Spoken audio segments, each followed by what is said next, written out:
बॉलीवुड की चकाचौंध भरी दुनिया में कई ऐसे सितारे होते हैं जो कुछ समय के लिए चमकते हैं लेकिन फिर अचानक गुमनामी में खो जाते हैं। हिंदी सिनेमा के दौर में ऐसे कई कलाकार रहे जिन्होंने बिना हीरो बने भी दर्शकों के दिलों में एक खास पहचान बनाई। नमस्कार, मैं हूं पिंकी सिंह शरावत और आप देख रहे हैं आवाज इंडिया। आज की हमारी स्पेशल रिपोर्ट में हम जानेंगे गुमनामी से पर्दे तक की भरत कपूर की कहानी। जी हां, दिवंगत भरत कपूर की कहानी। भरत कपूर का जन्म एक साधारण परिवार में हुआ, लेकिन उनके सपने बड़े थे। उन्होंने अपने करियर की शुरुआत थिएटर से की, जहां से उनके अभिनय को निखार मिला। धीरे धीरे उन्होंने बॉलीवुड का रुख किया और 1970 से 1980 के दशक में कई फिल्मों में नजर आए। शुरुआत में उन्हें छोटे किरदार मिले, लेकिन उनकी एक्टिंग ने जल्द ही उन्हें पहचान दिला दी।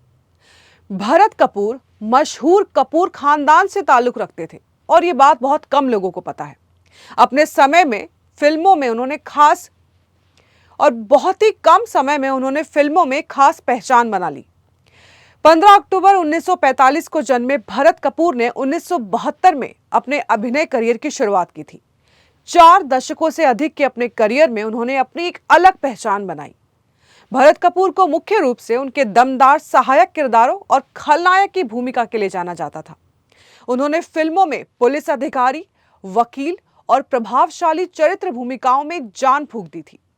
उन्होंने कई सारी फिल्में की, जिनमें से प्रमुख फिल्में थी राम बलराम, लव स्टोरी, नूरी, बाजार, गुलामी, आखिरी रास्ता, सत्यमेव जयते, स्वर्ग, खुदा गवाह और बरसात।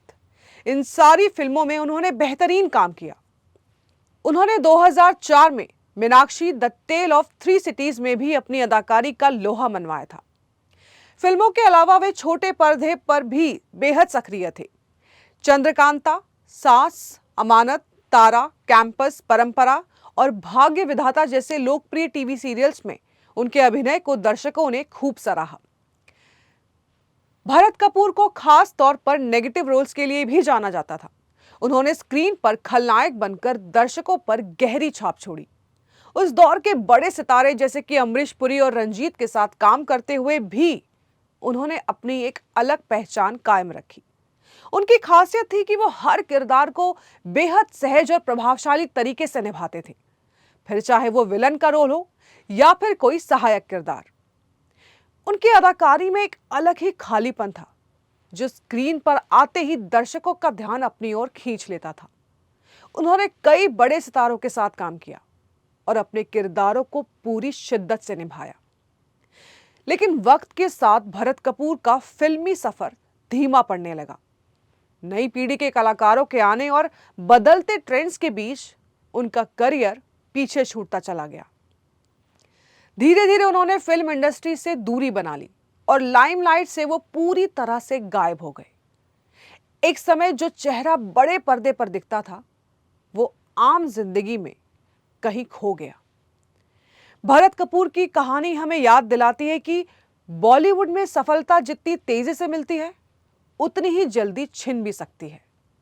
एक ऐसा कलाकार जिसने अपनी पहचान तो बनाई, लेकिन वक्त के साथ वो पहचान धुंधली पड़ गई। कैमरे के सामने चमकने वाला ये सितारा आज भी दर्शकों की यादों में कहीं ना कहीं जिंदा है।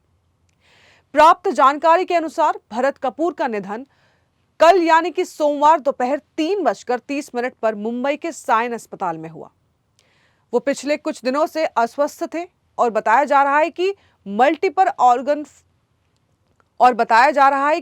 मल्टीपल ऑर्गन फेलियर और कार्डियक अरेस्ट के कारण उनका निधन हुआ। सोमवार शाम 6:30 पर मुंबई में उनके परिवार, करीबी दोस्तों और फिल्म जगत के साथियों की उपस्थिति में उनका अंतिम संस्कार संपन्न हुआ। उनके अंतिम संस्कार में राकेश बेदी, निर्देशक रमेश तलवार और अन्य कलाकारों ने उन्हें अंतिम विदाई दी। उनके निधन पर उनके करीबी दोस्त और अभिनेता अवतार गिल भावुक होते हुए नजर आए। उन्होंने उन्हें अपना बड़ा भाई, मेंटोर और दोस्त बताया। फिल्मकार अशोक पंडित ने भी सोशल मीडिया के माध्यम से उन्हें श्रद्धांजलि देते हुए कहा कि वो एक बेहतरीन इंसान थे और उनके साथ काम करना एक यादगार अनुभव रहा। भरत कपूर अपने पीछे अपनी पत्नी लोपा और 2 बेटे राहुल और सागर को छोड़ गए हैं। उनकी बेटी कविता का निधन कुछ साल पहले ही हो गया था। हिंदी सिनेमा में उनका योगदान हमेशा याद रखा जाएगा। उनकी याद में आगामी 30 अप्रैल को नॉर्थ बॉम्बे एसोसिएशन में चौथा समारोह आयोजित किया जाएगा। भरत कपूर भले ही आज हमारे बीच नहीं है, लेकिन उनके द्वारा निभाए गए हर किरदार को दर्शक हमेशा अपने दिलों में जिंदा रखेंगे। ईश्वर उनकी आत्मा को शांति प्रदान करे। आज की हमारी इस खास रिपोर्ट में बस इतना ही। जल्द मिलूंगी एक और कहानी के साथ। तब तक आप देखते रहिए आवाज इंडिया।